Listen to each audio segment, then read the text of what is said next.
A historic number of women ran for office last year. A record 529 appeared on congressional ballots. The new Netflix documentary, Knock Down the House, explores 4 of those candidates' efforts, including the campaign of New York Representative Alexandria Ocasio-Cortez. Here's a short preview. Ali hasn't had a primary challenger in 14 years. He's taken $3 million per cycle. He's going to tell me I'm small, that I'm young, that I'm inexperienced.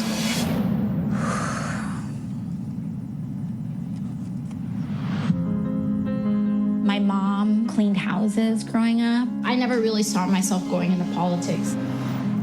Americans aren't asking for a lot. They're just asking for politicians to help them get by. I can do this. I know you can. Filmmakers had access to the progressive campaigns from their very first moments up to election night. Director Rachel Lear began working on the project right after the election of President Trump. My colleague Errol Barnett caught up with her this week. What do you think about the conversations surrounding women in politics and how it's changed just in the short amount of time that you've been working on this project? Well, I think we've seen an incredible shift and growth just in the past couple of years. So when I started this project in the fall of 2016, I really wanted to find a big national story about people working together across geography and from different backgrounds to build a positive vision for what representation could look like in this country. And since then, we've just seen these waves of ordinary people, of women, of people of color, of LGBTQ candidates, of people from all different walks of life stepping up to run for Congress, and particularly for Congress, but for all offices from the local to the federal level.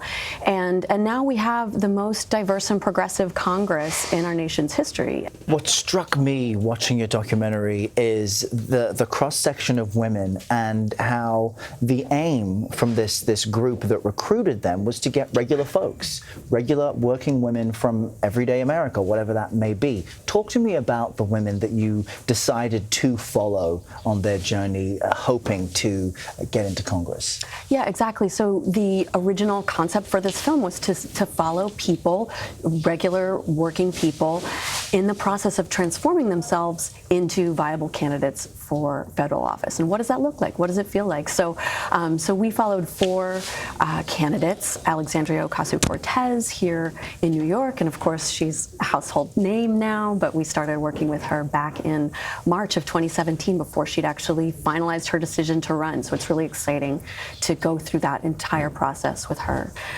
We also followed Paula Jean Swearingen in West Virginia, who comes from a long line of coal miners and is fed up with the environmental health effects of the fossil fuel industry on her community. So she steps up to challenge Joe Manchin and actually got 30% of the vote, which was pretty remarkable in that race.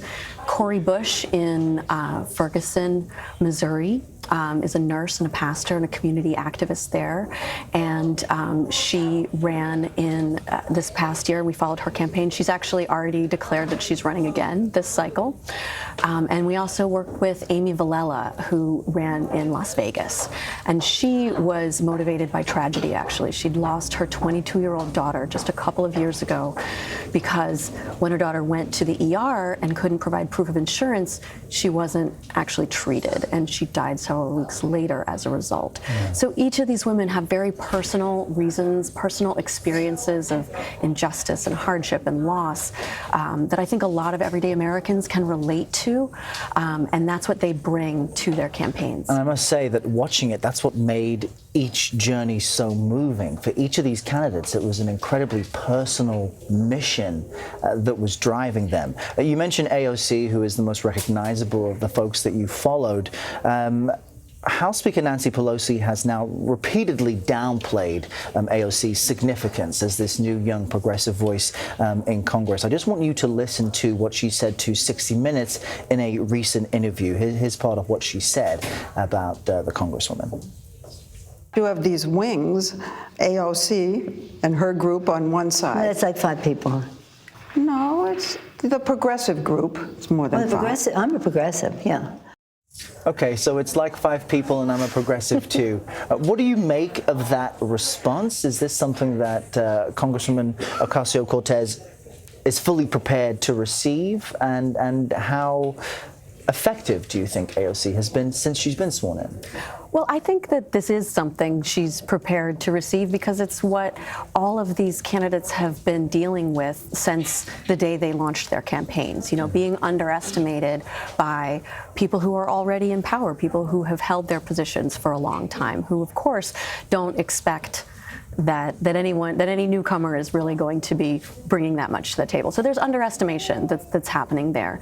And what I think Speaker Pelosi is referring to is, some of the more vocal members of the new Congress, which, maybe you could say it's a small group, but the Progressive Caucus is really large. And, I think what we document in the film is a growing movement to reject corporate funds. And what we really show in the film is the first time in history that model of grassroots campaigning is widespread on the congressional level. And do you see any similarities between what you saw happening across the country as far as this thirst for candidates who reject that type of money and what's happening now that the Democratic field is shaping up? Are they trying to tap into that same sentiment, and are you seeing effectively those same parallels? I do think that the same conversations are still happening. So, I think that all of the candidates that we followed shifted the conversations in their district, and collectively, along with the other dozens that they were running with on their slates of brand new Congress and Justice Democrats, the groups that recruited them, those candidates shifted the national conversation. And so the issues that they were talking about in their campaigns in 2018 are now a much bigger part of the national conversation that we see now. So I also think that you have a lot of people looking for ways to get involved in the political process.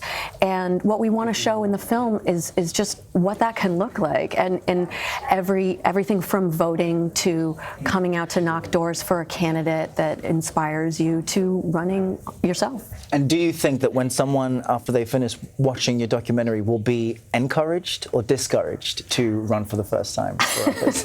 Well, it's not everybody has to run for office. There's lots of ways to participate in the political process, but I think it's a good film to watch if you're ever thinking about it, or even if you feel cynical about the political process and you don't see a place for yourself in it.